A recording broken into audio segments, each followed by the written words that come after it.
उपस्थित सज्जनों और माताओं, हमने सूचना दी थी कि जो हम सत्यार्थ प्रकाश के 9वें समुल्लास का अध्ययन कर रहे हैं,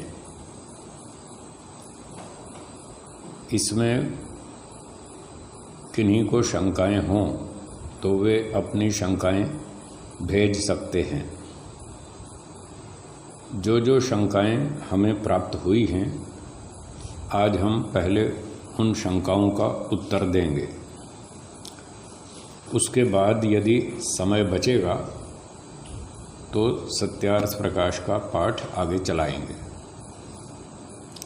तो मेरे पास जो शंकाएं आई हैं, मैं क्रमशः उनका उत्तर देने का प्रयास करता हूं।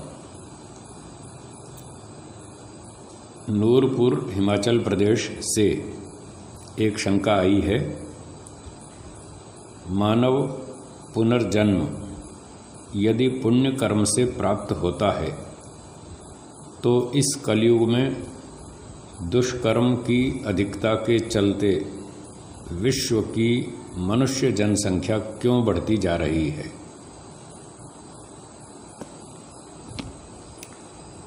तो इन्होंने पूछा है कि आजकल पाप बढ़ रहा है और फिर भी मनुष्यों की संख्या भी बढ़ रही है, तो ये कुछ तालमेल ठीक समझ में नहीं आ रहा।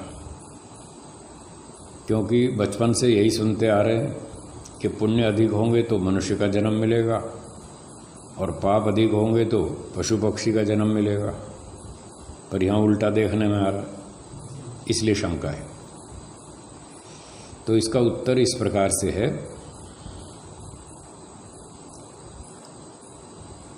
इसको समझने के लिए आपको कर्म फल के 3 नियम समझने पड़ेंगे। पहला नियम, ये सब 9वें समुल्लास में विषय है, उसी के आधार पर बोल रहा हूँ। पहला नियम है कि यदि कोई मनुष्य अपने जीवन में 50% अच्छे कर्म करता है और 50% बुरे, अच्छे बुरे बराबर समान मात्रा में, तो ये पहला नियम कहता है कि उसको अगला जन्म मनुष्य का, सामान्य मनुष्य का मिलेगा।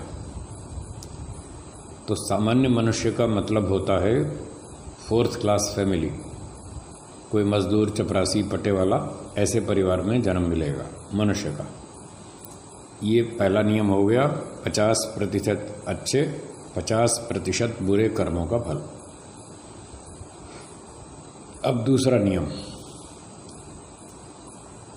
यदि कोई व्यक्ति अपने पूरे जीवन में अच्छे कर्म 50% से अधिक करेगा, 60%, 70, 80, 90 अच्छे कर्म करेगा, बुरे कम, 50 से कम, 20-30, 10-20-30 ऐसे, तो जब पुण्य कर्म अधिक होंगे अच्छे और पाप कर्म कम होंगे तो ऊंचे ऊंचे विद्वान धनवान माता पिता के घर जन्म मिलेगा। तो ये दूसरा नियम हो गया। जितने पुण्य कर्म अधिक होते जाएंगे उतना उतना उसको प्रमोशन मिलता जाएगा और अच्छे विद्वान धनवान बुद्धिमान परिवार में जन्म मिलेगा। इसी नियम को और आगे बढ़ा दें, अगर 100% अच्छे काम करेगा, 100% का मतलब जब से उसको होश आया कि मुझे अब मोक्ष में जाना है, अब मैं कोई सांसारिक झूठ छल कपट पाप कर्म नहीं करूँगा, बस आज से मैं मोक्ष के लिए ही काम करूँगा, निष्काम कर्म करूँगा और शास्त्रों को पढ़ूँगा, तपस्या करूँगा, समाधि लगाऊँगा। जब से उसको ये जागृति आ गई तो वहाँ से गिनेंगे। अब उसने उस दिन के बाद पाप करने छोड़ दिए, बचपन में हो गए सो हो गए, वो तो खाते में जमा हो गए, उसका फल तो मिलेगा, लेकिन अब वो जानबूझकर पाप नहीं करता और सारे अच्छे अच्छे काम करता है। तब से 100% गिन रहे हम मरने तक, सारे अच्छे अच्छे किए। और इसके साथ साथ उसने शास्त्रों का अध्ययन किया, वेदों का, ऋषियों के पुस्तकों का, और तपस्या की, समाधि लगाई और अपने अविद्या आदि 5 क्लेश भी नष्ट कर दिए। ये शर्त है। 5 क्लेश पूरे नष्ट होने चाहिए, तो इतनी योग्यता बनने पर उसका मोक्ष हो जाएगा। अब उसका अगला जन्म नहीं होगा, कर्म उसके बचे रहेंगे जो बचपन के किए हुए हैं और पिछले जन्मों के भी बचे हुए हैं, वो कर्म बचे रहेंगे उसके खाते में। जब मुक्ति से लौट कर आएगा तब उन बचे हुए कर्मों का फल उसको मिलेगा। तो ये दूसरा नियम था कि यदि पुण्य अधिक हैं तो ऊंचे ऊंचे घरों में जन्म मिलेगा। तीसरा नियम, यदि कोई व्यक्ति बुरे कर्म 50% से अधिक करेगा और अच्छे कम करेगा 50 से, मान लिया किसी ने 60% पाप किए, किसी ने 65% पाप किए, किसी ने 70% पाप किए, तो पाप अधिक हो रहा है तो पुण्य कम होंगे। जिसने 70% पाप किए उसके पुण्य 30% होंगे। जिसने 65% पाप किए तो पुण्य 35% होंगे। इस तरह से यदि पाप अधिक और पुण्य कम, तो वहाँ तीसरा नियम लिखा है 9वें समोल्लास में, फिर उसको नीच योनियों में जाना पड़ेगा। पशु पक्षी कीड़ा मकोड़ा वृक्ष वनस्पति, ऐसी योनियों में उसको दंड मिलेगा। तो ये बचपन से सुनते आ रहे हैं कि बुरे काम करने से पशु पक्षी और अच्छे करने से मनुष्य। तो अब ये तो मोटे मोटे 3 नियम हो गए। अब जो वर्तमान में दिख रही है स्थिति, ये इससे अनुकूल नहीं दिख रही। वर्तमान में तो ये दिख रहा है कि पाप अधिक हो रहे हैं, तो मनुष्यों की संख्या कम होनी चाहिए नियम के अनुसार, और फिर भी मनुष्य बढ़ रहा है। तो ये संगति जो है वो लोगों को समझ में नहीं आ रही। उसका उत्तर ये है कि जो लोग आज से 50 साल पहले, 200 साल पहले, 500 साल पहले पाप कर करके पशु पक्षी योनियों में गए, वो वापस कभी लौट के मनुष्य में योनि में आएंगे या नहीं आएंगे? आएंगे। जो गए थे वापस भी तो आएंगे ना। तो उसका नियम भी लिखा है, वापस आने का नियम ये लिखा है कि जब व्यक्ति ने पाप ज़्यादा किए, मान लो 60% का एग्जाम्पल लेते हैं, 60% पाप किए, पुण्य किए 40, तो वहाँ लिखा है चौथा नियम वापस लौटने का। जब पाप और पुण्य तुल्य हो जाएंगे, अधिक पाप का दंड तो पशु पक्षी योनियों में भोग लिया, और जब पाप पुण्य इक्वल हो गए, बराबर, तो लौट के फिर वापस आ जाएंगे। पहला नियम लागू हो जाएगा। पाप पुण्य बराबर है तो सामान्य मनुष्य। तो इस प्रकार से वो जो पाप ज़्यादा करके कीड़े मकोड़े पशु पक्षी में गया था वो वापस आ जाएगा। तो कब आएगा वापस? जब उसके पाप पुण्य बराबर होंगे। तो उदाहरण ले लेते हैं, 60% पाप किए किसी ने, पुण्य किए 40, तो 60 और 40 में कितना अंतर है? 20 का। तो बराबर कब होंगे? जब 40-40 दोनों समान हो जाएंगे, तब बराबर होंगे, तब लौट के मनुष्य बनेगा। तो इसका अर्थ ये हुआ कि 60% पाप में से 20% पाप का दंड उसको पशु पक्षी कीड़े मकोड़े में भोगना पड़ेगा। तब तक वो 2, 3, 5, 10, 20, 50 जन्म, 500 जन्म वहीं रहेगा, मनुष्य में नहीं लौटेगा। तो अब कोई व्यक्ति 50 साल पहले पाप करके कीड़े मकोड़े में गया पशु पक्षी में, कोई आज से 150 साल पहले गया, कोई 200 साल पहले गया, कोई 500 साल पहले गया। जिसने ज़्यादा पाप किए थे वो उतनी योनियों में चक्कर काट रहा था। अब उनका समय आ गया वापस लौटने का, सबके पाप पुण्य बराबर हो गए।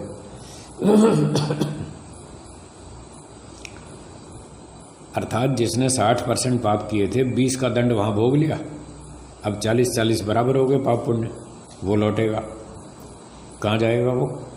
मनुष्य जन्म में वापस लौट के आएगा। जिसने 65 पाप किए थे और पुण्य 35 किए, तो 65 और 35 में कितना अंतर है? 30 का ना। तो 30% पाप का दंड उसने 200 साल तक भोग लिया, उसके भी 35-35 बराबर हो गए पाप पुण्य, वो भी लौटेगा। जिसने 70% पाप किए थे और पुण्य किए 30%, उसके 40% पाप ज़्यादा थे, उसने 500 साल दंड भोगा। अब उसका 500 का पूरा हो गया, उसके भी 30-30 बराबर हो गए। वो भी लौट के मनुष्य बनेगा। तो इस प्रकार से कोई 50 साल पहले, कोई 200 साल पहले, कोई 500 साल पहले, कोई 800 साल पहले जो पाप कर करके कीड़े मकोड़े वृक्ष आदि योनियों में गए थे, उनके अब पाप पुण्य बराबर हो गए, तो उनका नंबर आ गया वापस मनुष्य योनि में, वो सारे लौटेंगे। और आज के जो मनुष्य ज़्यादा पाप कर रहे हैं, ये मरने के बाद उन योनियों में ट्रांसफ़र हो रहे हैं, कीड़े मकोड़े में, कुत्ते गधे में, सांप बिच्छू में। तो यहाँ वाले तो वहाँ जा रहे हैं और वहाँ वाले वापस आ रहे हैं। तो अब संख्या क्यों बढ़ रही है? संख्या इसलिए बढ़ रही है कि इनकमिंग है ज़्यादा, आउट गोइंग है कम। मनुष्य मरते कम हैं और पैदा होते हैं ज़्यादा, इसलिए मनुष्यों की संख्या बढ़ रही है। तो ज़्यादा क्यों हो रहे हैं? मनुष्य स्वतंत्र हैं, वो संतान उत्पत्ति करते हैं, तो ईश्वर वहाँ उतने बच्चे पैदा करता है मनुष्यों के। पर करता उन्हीं को है जिनका नंबर आया। ये नहीं कि यहाँ पर बच्चे पैदा कर रहे हैं तो कहीं से भी आत्माएं पकड़ के डाल दो यहाँ, ऐसे नहीं, अंधेर खाता नहीं है, पूरा न्याय से ही है। तो मनुष्य योनि से जो जो मर रहे हैं, उन मरने वालों की संख्या कम है और जो बच्चे पैदा हो रहे हैं उनकी संख्या अधिक है। आप टेलीविज़न में देख लो कितनी स्पीड से जनसंख्या बढ़ रही है, वो बताते हैं 1.5 सेकंड में एक बच्चा पैदा होता है मनुष्य का, 1.5 सेकंड में। शायद भारत की गणना है ये, ऐसे विदेशों में भी है कुछ जो भी है। तो 1 मिनट में 40 बच्चे पैदा हो रहे हैं मनुष्यों के। इनकमिंग ज़्यादा है, आउटगोइंग कम। आउटगोइंग कम क्यों हो गई? मरने वालों की संख्या कम क्यों हो गई?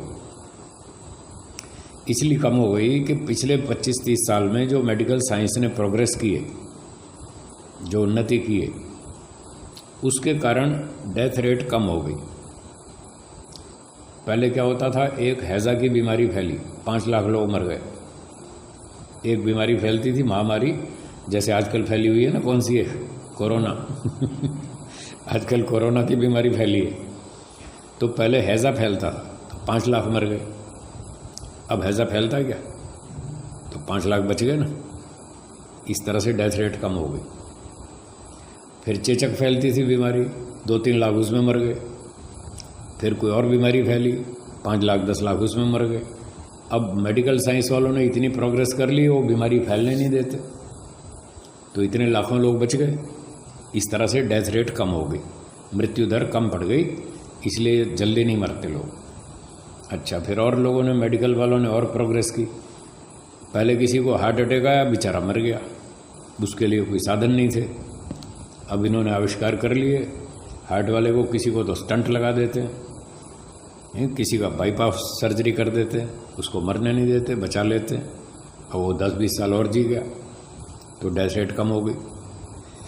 तो किसी को डायबिटीज़ है, किसी को हार्ट की प्रॉब्लम है, किसी को बीपी है, किसी को कुछ है, तो उन्होंने ऐसी ऐसी दवाइयाँ निकाल ली, ऐसे ऑपरेशन निकाल लिए, ऐसे तरीके निकाल लिए कि लोगों को मरने नहीं देते, और उसकी वजह से डेथ रेट कम होती जाती है।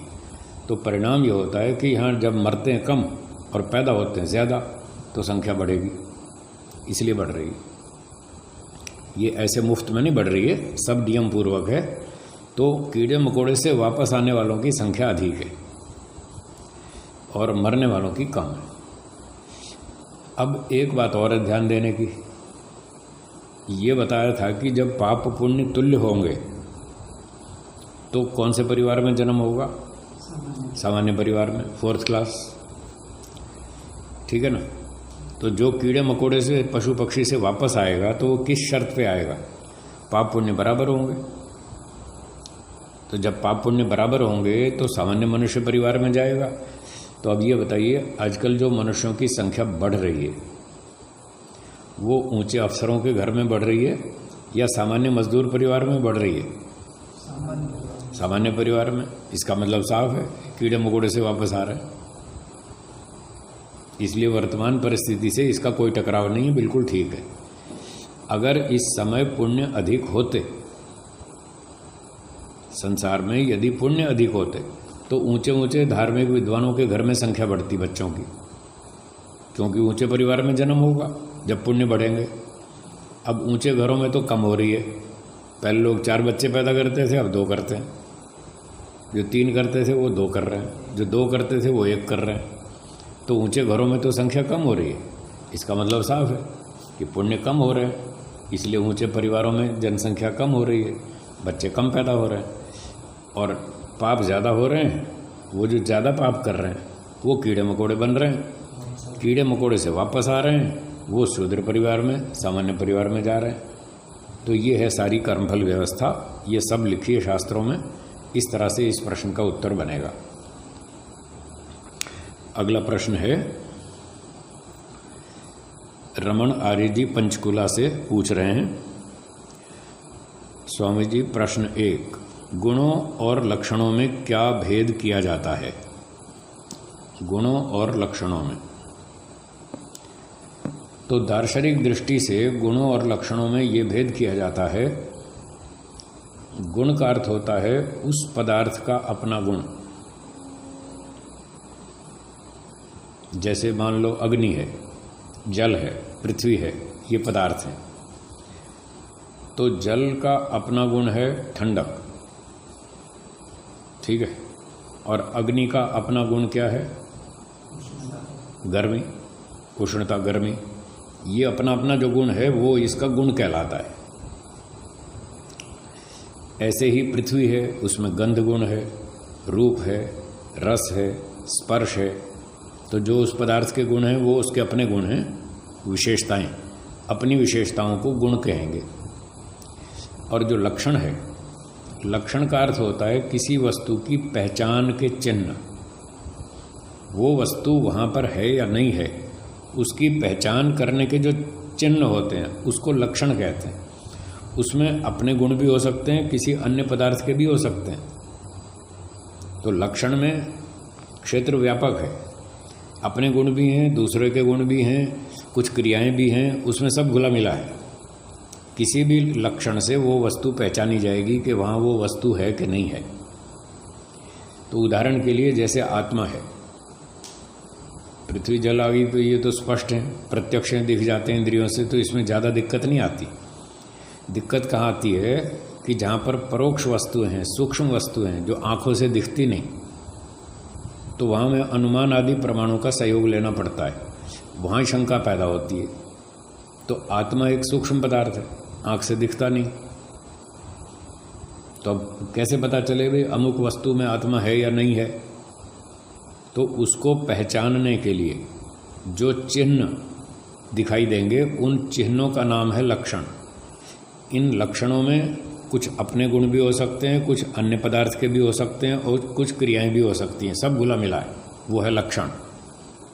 लेकिन जब गुण कहेंगे तो उसका अपना होना चाहिए, वो गुण शब्द का अर्थ है।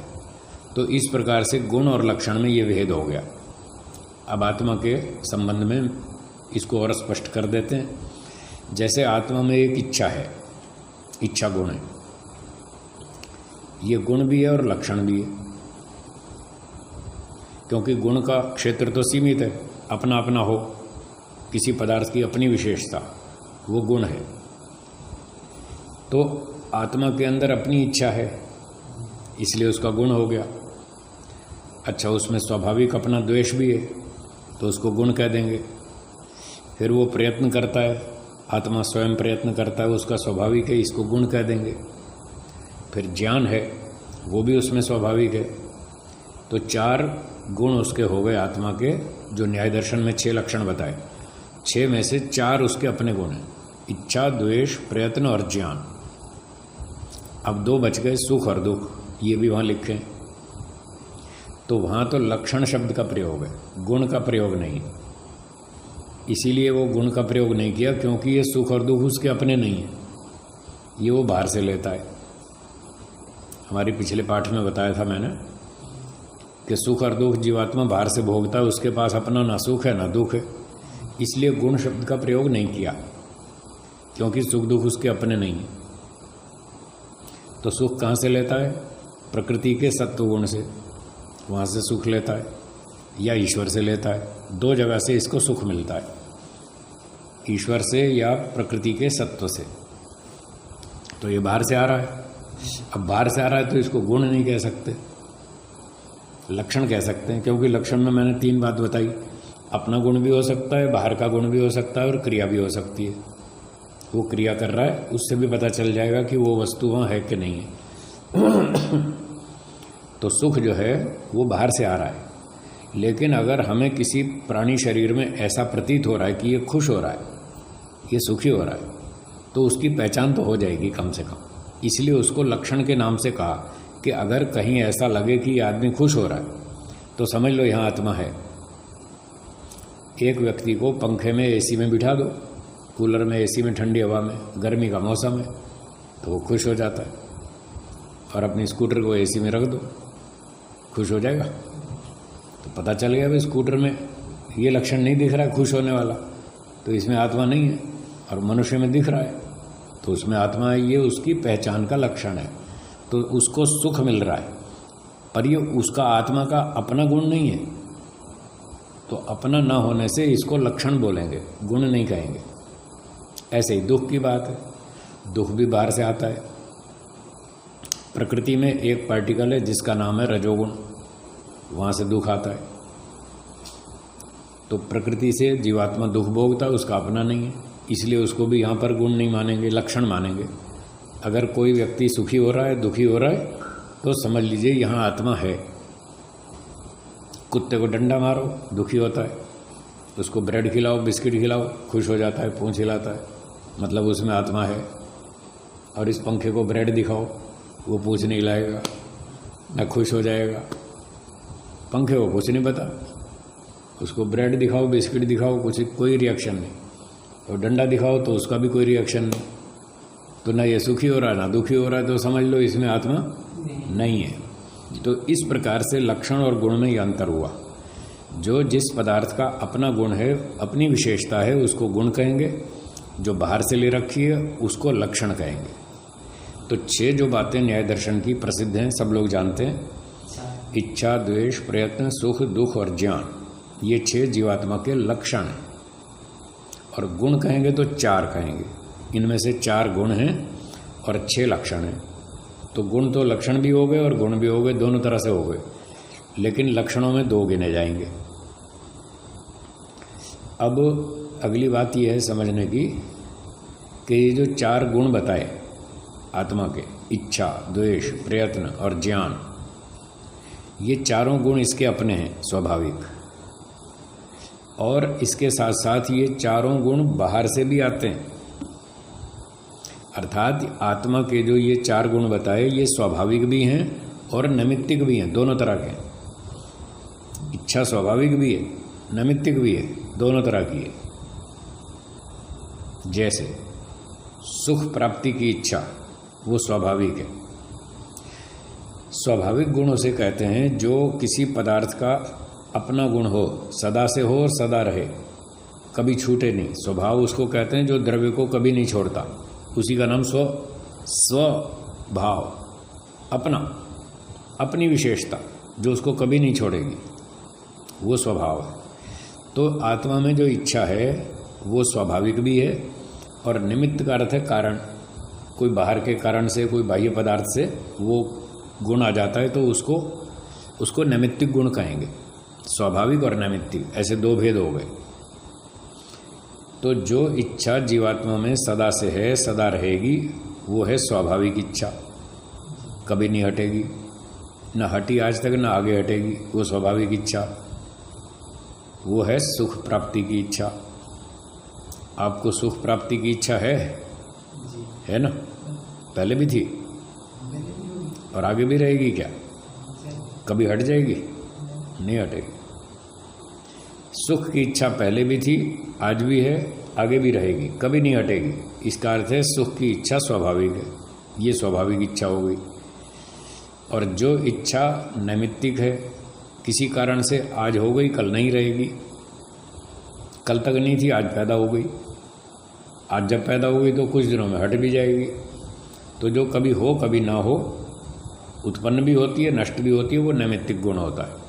तो ऐसी बहुत सी इच्छाएं हैं जो नैमित्तिक हैं। किसी को धन कमाने की इच्छा है, किसी को बड़ा सेठ बनने की इच्छा है, किसी को सम्मान की इच्छा है, किसी को प्रसिद्धि की इच्छा है, किसी को चेला बनाने की इच्छा है कि 10 लाख चेले होने चाहिए मेरे, हैं। इतनी मेरी प्रसिद्धि होनी चाहिए, इतने बंगले होने चाहिए, इतने गाड़ियाँ, इतने नौकर, इतने चेले, इतने फलाना। तो ये सारी इच्छाएं नैमित्तिक हैं। ये कभी हो जाती हैं, कभी हट भी जाती हैं। इन सारी इच्छाओं का कारण अविद्या है। जब तक अविद्या है तब तक ये इच्छाएं हैं। जब ये अविद्या हट जाएगी सारी इच्छाएं हट जाएंगी, तो ये इच्छा हो गई नैमित्तिक। ठीक है, तो ये इच्छा गुण दो तरह का हुआ, स्वाभाविक भी नैमित्तिक भी। ऐसे ही द्वेष है, वो भी दोनों तरह का है। स्वाभाविक द्वेष सदा से है, सदा रहेगा, वो है दुख से द्वेष। किससे? दुख से। दुख से पहले भी द्वेष था, आज भी है, आगे भी रहेगा, ये कभी नहीं हटेगा। इच्छा और द्वेष का मतलब क्या? इच्छा का अर्थ होता है कि ये चीज़ मुझे चाहिए। जब हम कहते हैं ये चाहिए वाली भावना जो है, इसका नाम है इच्छा। मुझे भोजन चाहिए, भूख लग रही है, खाने की इच्छा है। ये खाने की इच्छा है, इसी को ही तो भूख कहते हैं। तो मुझे भूख लग रही है, खाने की इच्छा है, भोजन चाहिए। प्यास लग रही है, पानी चाहिए। गर्मी लग रही है, थोड़ी ठंडक चाहिए। तो जब हम कहते हैं चाहिए, ये है इच्छा। और द्वेष इससे उल्टा है। द्वेष का मतलब है नहीं चाहिए, हटाओ इसको, नहीं चाहिए, पसंद नहीं है, हटाओ, ये द्वेष है। तो दुख नहीं चाहिए, पहले भी नहीं चाहिए था, आज भी नहीं चाहिए, आगे भी नहीं चाहिए, दुख कभी भी नहीं चाहिए। तो इसलिए दुख से द्वेष है। पर ये द्वेष होते हुए भी दुखदायक नहीं है, परेशान नहीं करता है। ये ऐसा द्वेष है, मोक्ष में भी रहेगा। ये 24 गुण जो स्वाभाविक लिखे ना, उसमें इच्छा भी और द्वेष भी है। इच्छा के स्थान पे राग लिखा है, तो राग द्वेष वहाँ पर लिखा है। तो वो जो स्वाभाविक इच्छा और स्वाभाविक द्वेष है, वो तो मोक्ष में भी रहेगा। ये हानिकारक नहीं है, परेशान नहीं करता। पर जो नैमित्तिक इच्छाएं हैं वो परेशान करती हैं, और नैमित्तिक द्वेष है वो भी परेशान करता है। तो इनको हटाना पड़ेगा, तब मोक्ष होगा, इसके बिना नहीं होगा। तो नैमित्तिक द्वेष क्या है? जो पहले नहीं था, किसी कारण से उत्पन्न हो गया।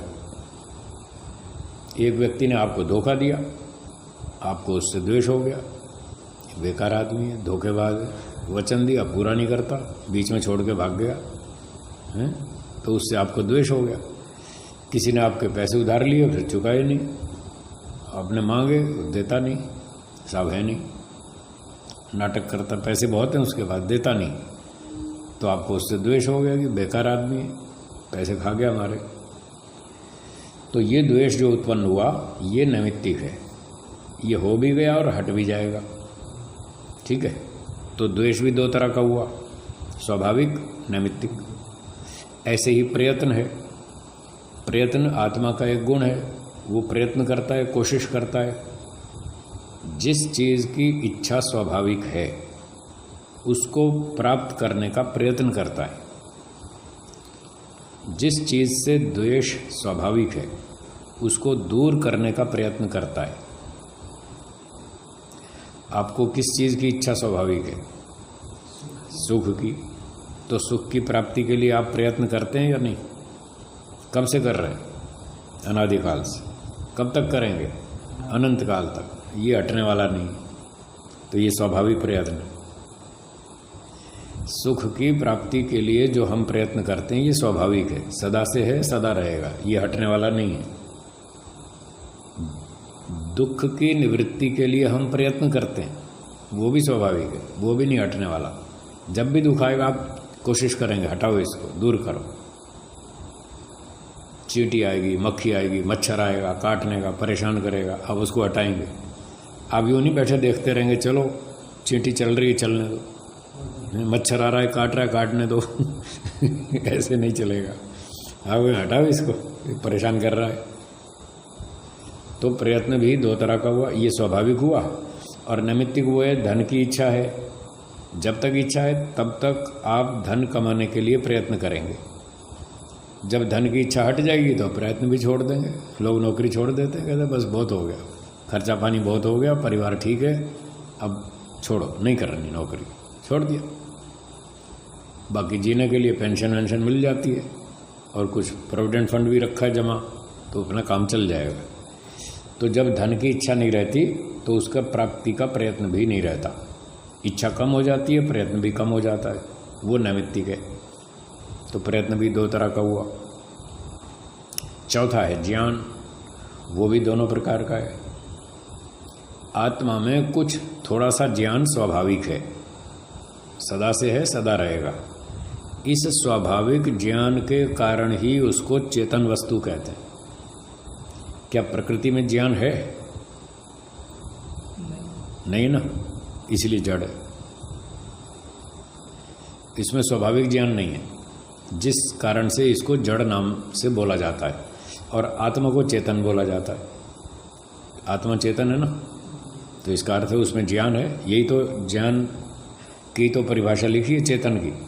आर्य उद्देश्य रत्नमाला में महर्षि दयानंद जी ने चेतन और जड़ की परिभाषा लिखी है। जो इच्छा ज्ञान आदि गुणों से युक्त हो वो चेतन, जो इच्छा ज्ञान आदि गुणों से रहित हो वो जड़। तो प्रकृति जड़ है, उसमें इच्छा नहीं, ज्ञान नहीं है। आत्मा चेतन है, उसमें इच्छा भी है और ज्ञान भी है, और भी हैं कई गुण।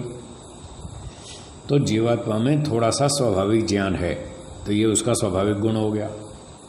और बहुत सारा नैमित्तिक है, जो पैदा होते ही माता पिता से सीख रहे बचपन से ही, माता पिता से, पड़ोसियों से, मित्रों से, गुरुजनों से, विद्वानों से, सन्यासियों से, ऋषियों से, ईश्वर से। कितने बातें हम सीखते रहते हैं, रोज़ रोज़ नई नई सीखते रहते हैं। ये सारा नैमित्तिक ज्ञान। तो सार क्या हुआ? 4 गुण स्वाभाविक भी हैं, नैमित्तिक भी हैं, दोनों तरह के। पर 2 केवल नैमित्तिक हैं, सुख और दुख। ये दोनों बाहर से ही आते हैं। जीवात्मा में अपना ना सुख है ना दुख है। यदि अपना सुख होता तो सदा ही सुखी रहता, क्योंकि अपना गुण तो छोड़ता नहीं। जैसे गर्मी अग्नि का स्वाभाविक गुण है, वो कभी नहीं छोड़ती। गर्मी अग्नि को कभी नहीं छोड़ती। ईश्वर में ज्ञान है या नहीं? स्वाभाविक है या नैमित्तिक है? क्या ईश्वर का ज्ञान कभी खो जाएगा? नहीं खोएगा, वो स्वाभाविक है, कभी छूटेगा नहीं। तो इससे पता चलता है जो स्वाभाविक गुण होता है वो जिस द्रव्य का होता है उस द्रव्य को कभी नहीं छोड़ता। तो यदि सुख स्वाभाविक होता हमारे पास तो हम 24 घंटा सुखी रहते। पर क्या आप 24 घंटा सुखी रहते हैं? कोई नहीं रहता। इसका मतलब सुख हमारा अपना गुण नहीं है, वो हम बाहर से लेते हैं, या ईश्वर से या सत्व गुण से। और ऐसे ही दुख भी हमारा अपना गुण नहीं है। यदि दुख अपना होता तो 24 घंटा दुखी रहते। पर ऐसा भी नहीं है कि हम 24 घंटा दुखी रहते हो। कभी सुख आता है, दुख हट जाता है, फिर कभी दुख आता है, सुख हट जाता है। तो दोनों आते हैं और हटते रहते हैं, आते रहते हैं, हटते रहते हैं। इसका मतलब दोनों नैमित्तिक हैं। तो इस नैमित्तिक के कारण यहाँ पर सूत्र में लिंगम शब्द है, जीवात्मा की पहचान के लिंग है ये, लक्षण।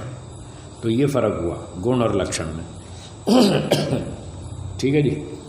अच्छा हाँ, एक बात और, वैशेषिक दर्शन में भी कुछ लक्षण बताए जीवात्मा के, इसके अतिरिक्त 6 लक्षण तो यहाँ हो गए, ये तो वहाँ भी है। और इसके अलावा प्राण, निमेष, उन्मेष, जीवन, मनो, गति, इंद्रियांतर विकार, ये सारे लक्षण लिखे। अब ये गुण तो है नहीं, इनमें तो क्रियाएं भी हैं। प्राण लेना, सांस लेना, अब ये तो क्रिया है। तो ये भी आत्मा की पहचान का चिन्ह है कि जहाँ पर सांस चलती हो समझ लेना वहाँ आत्मा है। कुत्ता सांस लेता है, मनुष्य सांस लेता है, घोड़ा गधा सब सांस लेते हैं, मतलब इनमें आत्मा है। और जीवन, उनमें लाइफ है। ये जन्म भी लेते हैं और मरते भी हैं। तो जो जन्म भी लेता हो, मरता भी हो, समझ लो वहाँ आत्मा है। एक दिन किसी व्यक्ति ने पूछा, जी ये बैक्टीरिया में आत्मा होती है कि नहीं? मैंने कहा होती है। अच्छा, बैक्टीरिया में भी आत्मा होती है? तो बहुत हो जाएंगी। मैंने कहा हो जाएंगी तो हो जाएंगी, फिर आपको क्या दिक्कत आ रही है? जो है सो है। बोले क्या प्रमाण है बैक्टीरिया में आत्मा होती है? मैंने कहा उसमें जीवन है। बैक्टीरिया जीता भी और मरता भी है, और जो जीता मरता है फिर अपने जैसे संतान भी पैदा करता है। गाय से गाय पैदा होती है, घोड़े से घोड़ा, अपनी नस्ल के प्राणी पैदा होते जाते हैं। गेहूँ से गेहूँ, चने से चना, ज्वार से ज्वार, बाजरी से बाजरी, अपनी अपनी नस्ल की संतान पैदा होती है। उसमें जीवन है, संतान उत्पत्ति है, समझ लो आत्मा है। तो ये जीवन भी एक पहचान है उसकी, तो ये लक्षण है। इसलिए वैशेषिक में भी लिंगानी, वहाँ भी लिंग शब्द का ही प्रयोग है, गुण का नहीं, क्योंकि वहाँ पर अपने गुण भी हैं, बाहर के गुण भी हैं और क्रियाएं भी हैं। तो इसलिए सार क्या निकला कि जहाँ जहाँ पर अपने गुण भी हों, बाहर के गुण भी हों और क्रिया भी हो, इन सब का नाम सामूहिक नाम है लक्षण। लेकिन गुण वही हैं जो उसके अपने हैं। ये लक्षण और लिंग में भेद है, गुण और भेद लक्षण में भेद है। तो ये उत्तर हो गया। अगला प्रश्न है कि जब आत्मा में निष्क्रियता को कहा जाता है तो आत्मा के लक्षण, इच्छा और प्रयत्न का क्या अर्थ लिया जाता है? तो आत्मा को जैसे निष्क्रिय बताया, चिति शक्ति र परिणामिनी, ठीक है ना, उसमें कोई परिणाम नहीं होता। तो जब कहते हैं आत्मा निष्क्रिय है तो उसका अर्थ है उसमें इस प्रकार की क्रिया नहीं है जैसी सेब केले में होती है। सेब, केला, अंगूर, संतरा, ये जो पदार्थ हैं इनमें अवयवों में क्रिया होती है, इनके अंदर पार्टिकल्स में क्रिया होती है और उस क्रिया के कारण ये गलते सड़ते हैं, नष्ट हो जाते हैं। ये जो क्रिया हो रही है ये क्रिया जीवात्मा में नहीं होती। ये है निष्क्रिय शब्द का अर्थ। जीवात्मा में गलना, सड़ना, घटना, बढ़ना, कटना, जुड़ना, इस तरह की कोई क्रिया नहीं होती जो कि इन केले, सेब, संतरे, अमरूद आदि में होती है। इनमें क्यों होती है, आत्मा में क्यों नहीं होती? इसका उत्तर है कि ये सारे सावयव पदार्थ हैं। सावयव, इनमें अवयव हैं, पार्टिकल्स हैं। तो पार्टिकल्स में क्रिया होती है, इसलिए उसमें गलना, सड़ना आदि परिणाम आ जाते हैं। आत्मा में पार्टिकल है ही नहीं, आत्मा में अवयव, टुकड़े, पार्टिकल्स नहीं है। वो एक ही तत्व है, अखंड तत्व है, इसलिए उसमें यह गलना सड़ना होता ही नहीं। तो जब आत्मा को निष्क्रिय कहेंगे तो इसका अर्थ होगा उसमें गलना, सड़ना आदि परिणाम क्रिया नहीं होती। ये निष्क्रिय का अर्थ है। तो जब निष्क्रियता को आत्मा में कहते हैं तब इच्छा और प्रयत्न का क्या अर्थ लिया जाएगा? वही अर्थ लिया जाएगा। इच्छा का मतलब वो चाहता है मुझे सुख मिले, मुझे धन मिले, मुझे भोजन मिले, मुझे फलानी चीज़ मिले, इच्छा है उसमें। निष्क्रिय होते हुए भी इच्छा है, उसमें कोई समस्या नहीं है। और फिर अगली बात, प्रयत्न। प्रयत्न का मतलब है कोशिश। वो सुख प्राप्ति के लिए प्रयत्न करता है। प्रयत्न करने से उसमें कोई वो गलना सड़ने वाली क्रिया नहीं होती। ये क्रिया होती है, जाना, आना, बैठना, उठना, व्यापार करना, नौकरी करना, खाना पीना, ये सारी क्रियाएं तो होती हैं, पर गलना सड़ना नहीं होता। इसलिए वो निष्क्रिय भी है और प्रयत्न वाला भी है। ये इसका उत्तर हुआ।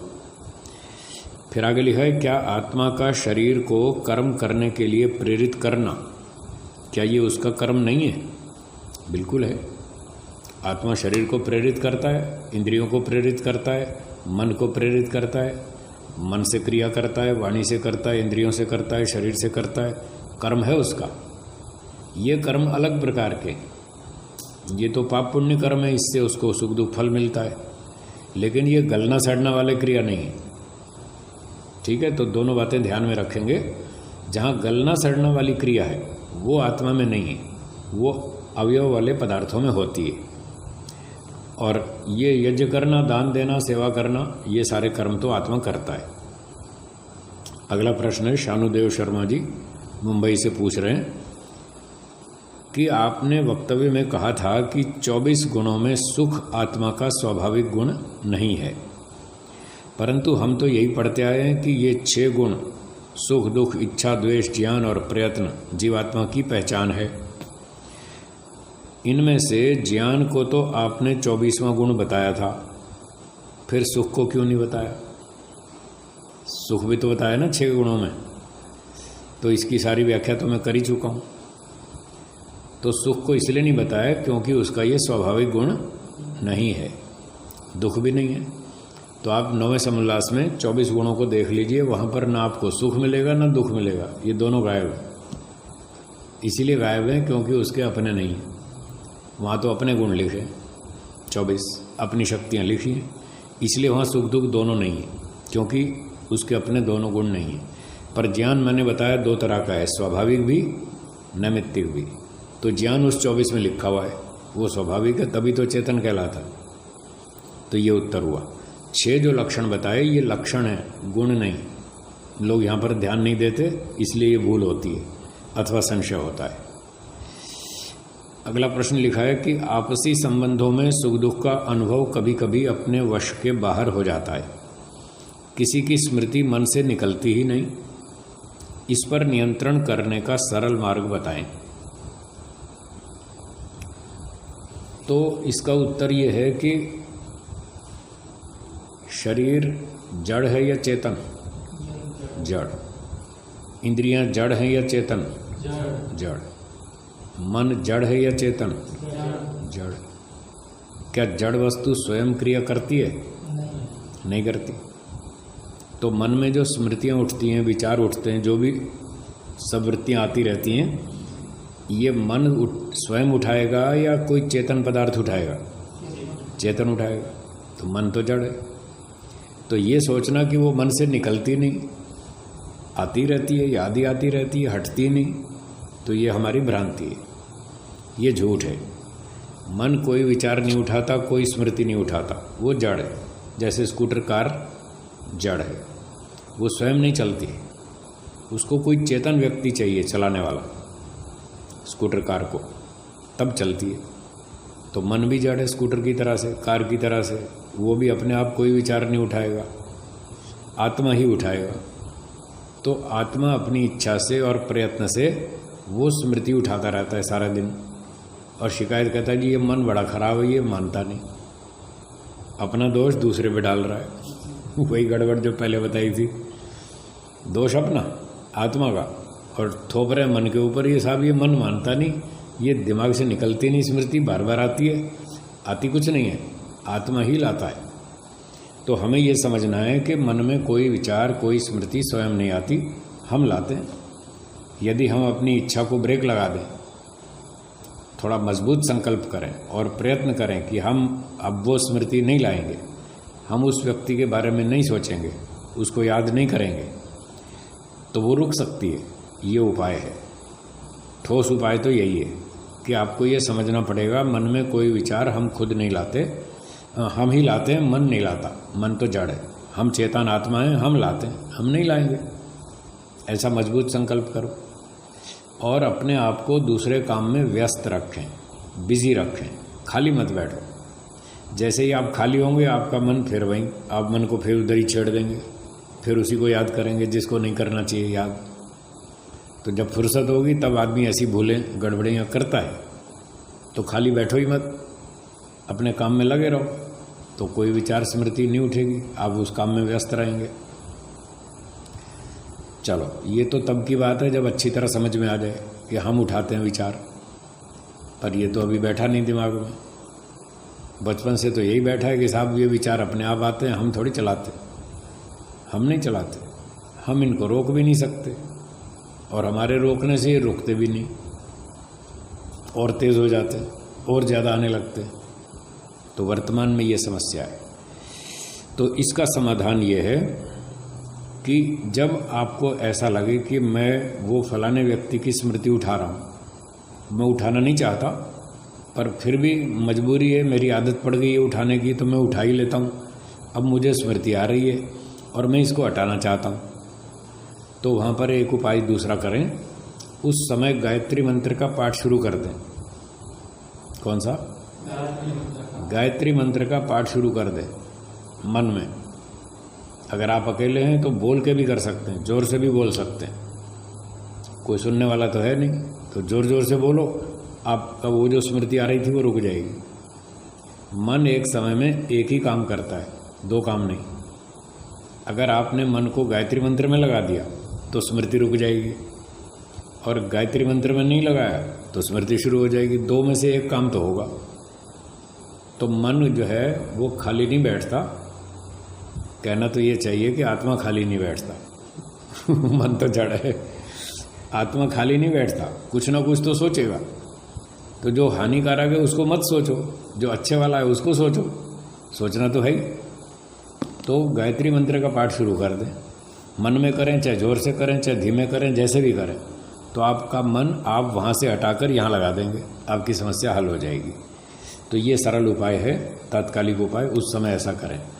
तो काफ़ी देर तक उसको मंत्र को बोलते रहें तो आपको वो समस्या हल हो जाएगी। फिर आप अपने दूसरे काम में लग जाए। फिर जब दूसरे काम से फुर्सत होगी फिर आप उसी को उठाएंगे, फिर वही गलती करेंगे। तो जैसे ही वो गलती करने लगे फिर गायत्री मंत्र चालू करो। इसको चालू रखना है, गायत्री मंत्र को, ओम का जप, गायत्री जप, कोई भी जप चालू रखें तो आप मन चाहा काम कर सकते हैं, उन स्मृतियों को रोक सकते हैं, उन विचारों को रोक सकते हैं। इस प्रकार से करें। अगला प्रश्न है, हाथरस से एक सज्जन पूछ रहे हैं, क्या ताप, प्रकाश, सूर्य, चंद्रमा, पृथ्वी, जल, आकाश, पेड़ पौधों में भी प्राण है? तो अभी अभी बताया था मैंने, जहाँ सांस चलती है वहाँ आत्मा है,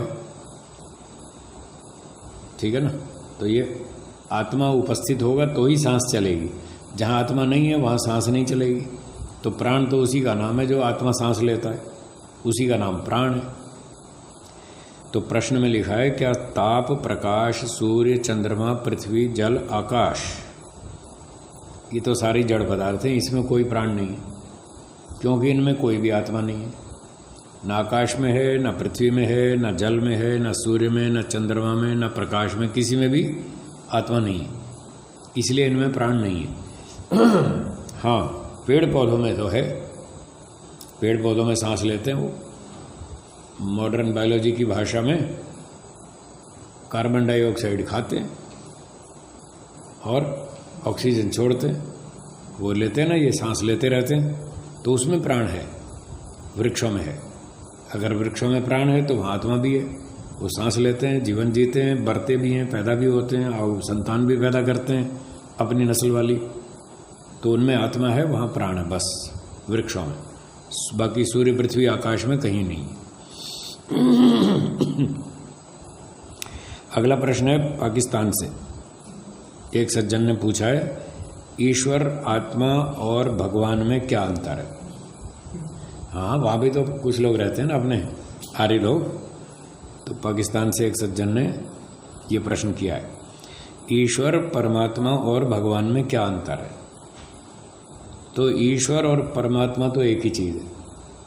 ईश्वर मालिक, सारी दुनिया का मालिक, उसको ईश्वर कहते हैं, और परमात्मा सबसे उच्च स्तर की आत्मा, हम सब आत्माओं में सबसे सुपरलेटिव विशेष गुणों वाली, उसको परमात्मा कहते हैं। तो ईश्वर और परमात्मा तो एक ही है। और जो भगवान शब्द है, इसके अर्थ में दोनों के लिए प्रयोग होता है। ये शब्द परमात्मा के लिए भी होता है और मनुष्यों के लिए भी होता है भगवान शब्द, ठीक है। तो अब भगवान, परमात्मा और ईश्वर, ये तीनों नाम एक दुनिया के मालिक के लिए हो गए। लेकिन ये जो भगवान शब्द है ये महापुरुषों के लिए भी प्रयोग होता है, क्योंकि भगवान शब्द का अर्थ क्या है वो समझ लीजिए। एक शब्द है बलवान, सुना है बलवान? बलवान का अर्थ क्या है? बल वाला, जिसके पास बल है वो बलवान।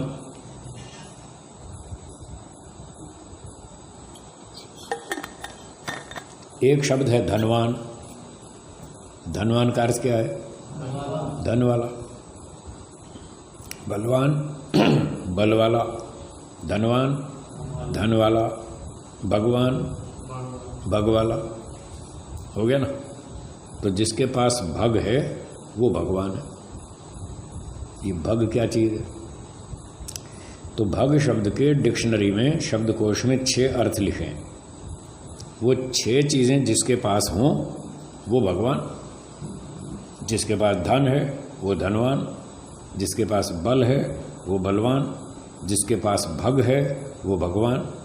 तो ये 6 चीज़ें परमात्मा के पास भी हैं और महापुरुषों के पास भी हैं, दोनों के पास हैं। इसलिए भगवान दोनों को कहेंगे, लेकिन दोनों को ईश्वर नहीं कहेंगे, दोनों को परमात्मा नहीं कहेंगे, वो तो एक को ही कहेंगे। जो सारी दुनिया का मालिक है वो ईश्वर। तो ये भग शब्द के 6 अर्थ क्या हैं वो मैं बता देता हूँ। पहला अर्थ है ऐश्वर्य, ऐश्वर्य। दूसरा है तेज। आप कभी कभी सुनते हैं ना, ये बड़ा तेजस्वी व्यक्ति है, तो वो तेज, प्रभाव, प्रभावशाली व्यक्ति है, तेजस्वी है, तो तेज ये दूसरा अर्थ है। और ऐश्वर्य धन संपत्ति और अच्छे अच्छे गुण, ईश्वरीय गुण, उसको ऐश्वर्य कहते हैं। न्याय, दया, परोपकार आदि इस तरह के गुण। तो ये ऐश्वर्य हो गया पहला अर्थ, तेज हो गया दूसरा अर्थ। तीसरा है यश। यश, कीर्ति, गुड फेम, सुप्रसिद्धि, ये तीसरा अर्थ है, जिसकी प्रसिद्धि अच्छी हो संसार में। और चौथा है श्री, शोभा, जिसका बड़ा सम्मान है, लोग बड़ा आदर सम्मान करते हैं, उसको ऊंचा व्यक्ति मानते हैं, महापुरुष मानते हैं, ठीक है, विशेष गुणवान मानते हैं, ये शोभा। 4 हो गए। 5वां है ज्ञान। उच्च स्तर का उसका ज्ञान है, शुद्ध ज्ञान है। और 6ठा है वैराग्य, जिसमें वैराग्य है। ये 6 चीज़ों का नाम भग लिखा है डिक्शनरी में। तो जिसके पास ये 6 चीज़ें होंगी वो भगवान। तो ज्ञान, वैराग्य, ऐश्वर्य, तेज, यश और श्री, ये श्री राम जी के पास भी है। सारे गुण हैं, इसलिए हम उनको भगवान राम कह देते हैं, कोई बात नहीं। ये 6 चीज़ें श्री कृष्ण जी महाराज के पास हैं, तो हम उनको भगवान कृष्ण कह सकते हैं। ये 6 चीज़ें महर्षि पतंजलि के पास हैं, हम उनको भगवान पतंजलि कह सकते हैं। ये 6 चीज़ें महर्षि दयानंद जी के पास हैं, तो हम उनको भगवान दयानंद भी कह सकते हैं। पर भगवान दयानंद जानबूझ के नहीं कहते, हमको डाउट है ये पौराणिक लोग उनकी भी मूर्ति लगा देंगे इसलिए हम जानबूझ के नहीं बोलते। कैटेगरी के हिसाब से तो वो भी भगवान है, 6 चीज़ें उनके पास हैं। तो जिन जिन महापुरुषों के पास ये 6 चीज़ें हैं वो सबके सब भगवान हैं, महापुरुष हैं। और वेद मंत्र में तो लिखा है कि हम भी भगवान बने। सुबह सुबह प्रातःकालीन मंत्र आप बोलते हैं ना, वयम भगवन्तः स्याम, हम भी भगवान बने। तो देखो मनुष्य भी मेहनत करके भगवान बन सकता है। ये श्री राम जी, श्री कृष्ण जी, महर्षि दयानंद सब मनुष्य ही तो थे। इन्होंने मेहनत की, 6 चीज़ें प्राप्त कर ली, वो भगवान बन गए। हम भी बन सकते हैं, सबको बनना चाहिए, उन्नति सबको करनी चाहिए। तो ये सारे मनुष्य महापुरुष, ये सब भगवान तो हैं, ईश्वर नहीं, परमात्मा नहीं है, वो तो केवल एक ही है। तो ये भगवान, परमात्मा और ईश्वर का अर्थ हो गया, और इनमें अंतर भी हो गया। अगला प्रश्न है कि कर्म और उपासना अविद्या इसलिए हैं कि यह बाह्य और अंतर क्रिया नाम है, ज्ञान विशेष नहीं। जबलपुर से ये प्रश्न है श्री राजेंद्र पटेल जी का।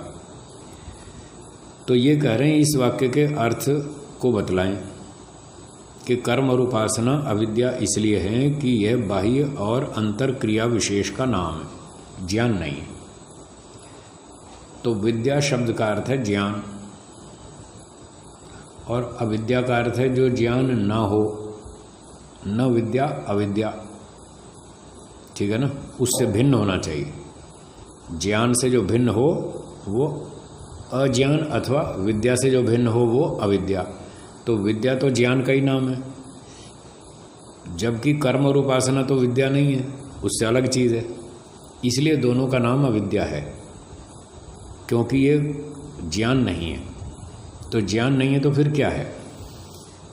तो कर्म और उपासना ये क्रिया विशेष है।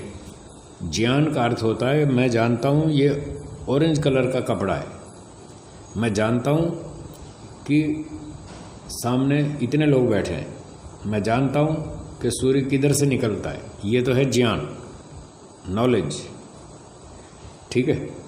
अब जो उपासना है ये कोई नॉलेज थोड़ी है, उपासना तो एक क्रिया है, और ये उपासना अंदर की क्रिया है। आंख बंद करके अपने अंदर हम क्रिया करते हैं, मन से ईश्वर की स्तुति करते हैं, प्रार्थना करते हैं, उसमें रुचि रखते हैं, प्रेम रखते हैं, उसके प्रति श्रद्धा रखते हैं, ये आंतरिक क्रिया है। तो क्रिया होने से ये ज्ञान से भिन्न है, इसलिए इसको अविद्या कहा। ये विद्या नहीं है, ज्ञान नहीं है।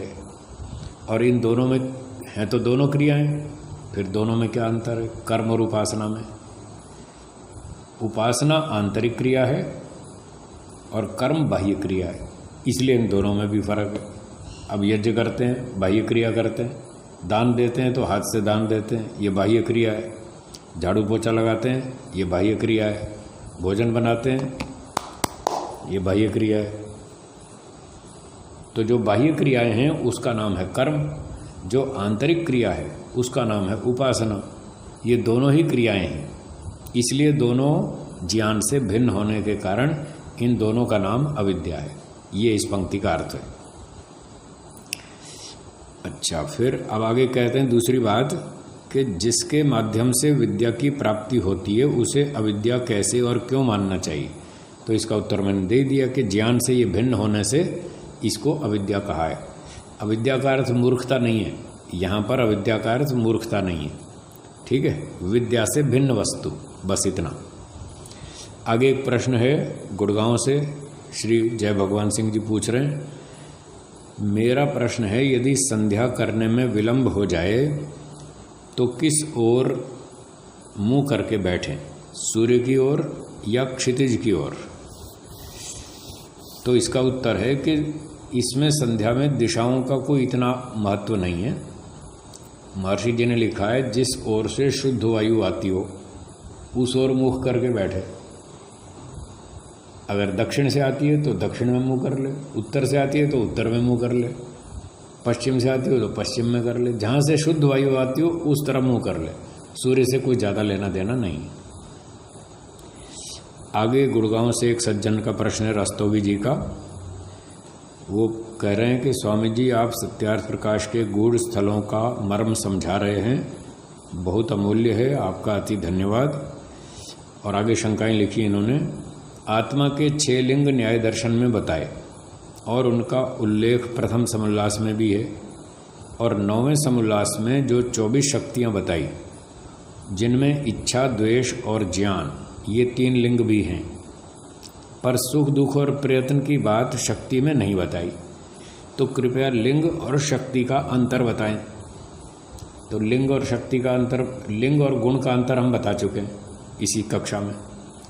जो अपना गुण है, अपनी विशेषता, वो गुण है, और जो पहचान के लिए बाहर से भी आया हो उसका नाम लिंग है। तो जो 6 लिंग बताए थे उसका मैं सारी व्याख्या कर चुका हूँ। सुख और दुख ये बाहर से आए हुए गुण हैं, तो लिंग तो हैं पर ये अपने गुण नहीं है, इसलिए इसको गुण 24 शक्तियों में इसको नहीं लिया।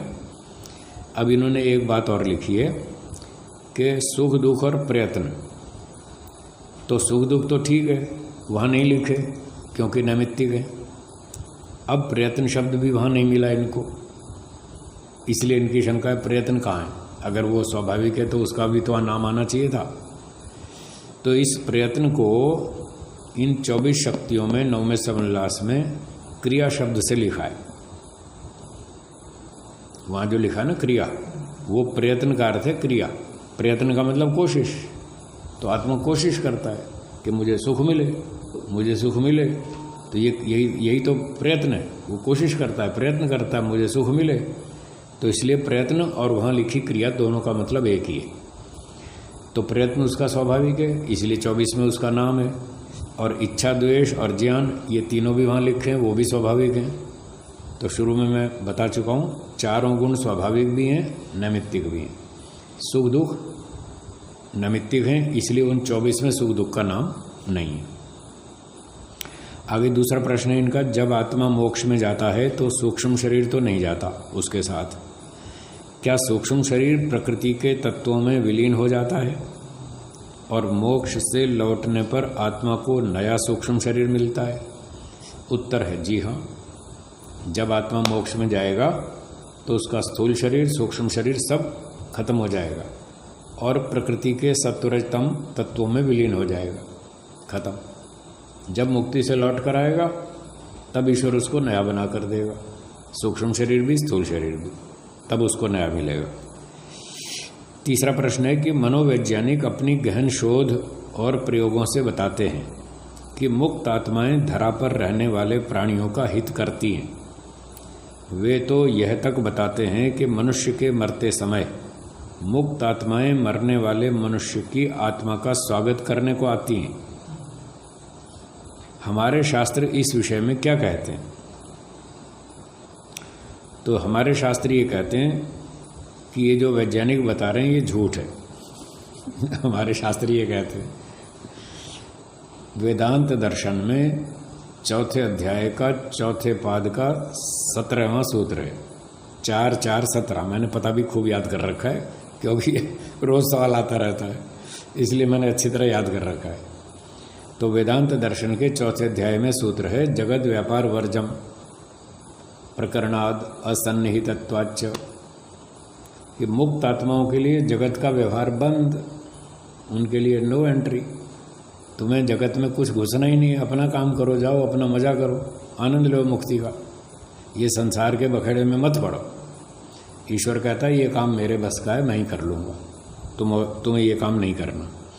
तो ये सब जो पाश्चात्य मनोवैज्ञानिक कहते हैं ये ठीक नहीं है। उन बेचारों ने वेद पढ़ा नहीं, दर्शन पढ़ा नहीं, इसलिए उनको पता नहीं, वो अपनी अपनी ऊहा कल्पनाएं करते रहते हैं। तो ये बात उनकी ठीक नहीं है। और फिर आगे लिखा है, शांति कुंज के आचार्य श्री राम का तो अपना जीवन ही मुक्त आत्माओं से परिवर्तित हुआ और वो इतना गंभीर कार्य कर सके, ऐसा वो अपनी आत्मकथा में कहते हैं। हो सकता है लिखा उन्होंने, बिल्कुल लिखा होगा, पर उनकी बात वेदों के विरुद्ध है, ऋषियों के विरुद्ध है, तर्क प्रमाण के विरुद्ध है, इसलिए झूठ, वो ठीक नहीं। बस एक आखिरी प्रश्न है। एक सज्जन ने पूछा है कि वृद्धावस्था में रोग जनित कष्ट को लंबे समय तक सहने से क्या पाप कर्माशय क्षीण होता है? हाँ, जब रोग है तो पाप का ही फल है। रोग जो मिला है किसी गलती का ही तो दंड है ना, हमने कोई गलती करी होगी तभी तो रोग आया, और वो आप भोग लेंगे तो आपका पाप कट जाएगा। सही बात। तो जो रोग आया और वो जैसा भी रोग है हमारे कर्म का फल है, तो उसको भोगना है, भोगो। हाँ, डॉक्टर से चिकित्सा करवा सकते हो तो कराओ, उसका भी विधान है। एक कर्म से रोग हुआ, दूसरा नया कर्म करो, चिकित्सा करो, रोग को भगाओ, और ठीक हो सकते हो तो हो जाओ। ईश्वर का आदेश है वेदों में, इसीलिए तो उसने जड़ी बूटी बनाई। ये जड़ी बूटी भी तो ईश्वर ने ही बनाई है कि बीमार हो जाओ तो जड़ी बूटी का इस्तेमाल करो और रोग ठीक करो, नए कर्म करो, उसका नया फल लो। इसलिए जो रोग आया है वो हमारे पाप कर्म का फल है, और उसके निवारण के लिए आप पुरुषार्थ करें, चिकित्सा कराएं, हो जाती है, ठीक हो जाता है तो बहुत अच्छी बात है। और रोग की स्थिति ज़्यादा खराब है और चिकित्सा भी करा ली तो भी ठीक नहीं होता तो भोगो, फिर वो आपको भोगना तो पड़ेगा ही। इसी से संबंधित अगला प्रश्न है, वृद्धावस्था में तीव्र रोग होने की स्थिति में किसी व्यक्ति को जब रोग लाइलाज लगता हो और वो स्वयं को शेष जीवन में किसी भी अन्य प्रयोजन को सिद्ध करने में असमर्थ पाता हो, तो ऐसे व्यक्ति द्वारा आत्मघात करने का प्रयास करना कहाँ तक अनुचित है? तो इसका उत्तर है कि ये तो अनुचित ही है, क्योंकि जो अपना कर्म फल है वो तो भोगना ही पड़ेगा। चाहे आप इस जन्म में भोग लो और कोई आत्मघात करके मर जाए, और मान लो अभी उसका रोग 2 साल और भोगना था, हैं, शरीर में थोड़ी ताकत है, 2 साल और जी सकता है, और रोग उसको दिया गया, वो उसका कर्म फल है, भोगना तो पड़ेगा ही। चाहे तो अभी इसी जन्म में भोग के निपटा लो,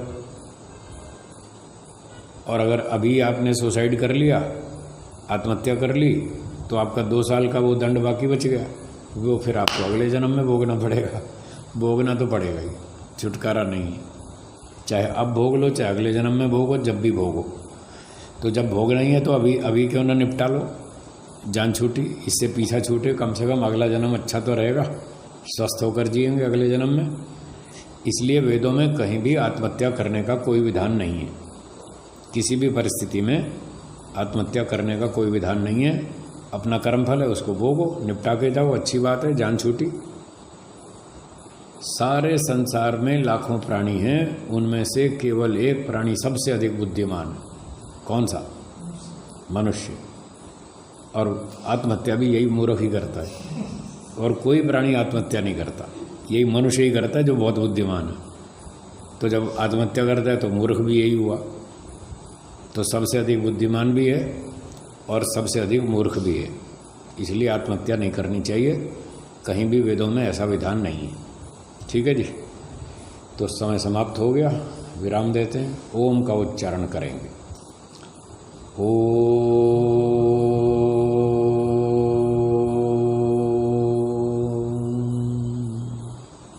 सर्वेभ्यो नमः। बोलिए। सबको सादर नमस्ते जी। धन्यवाद।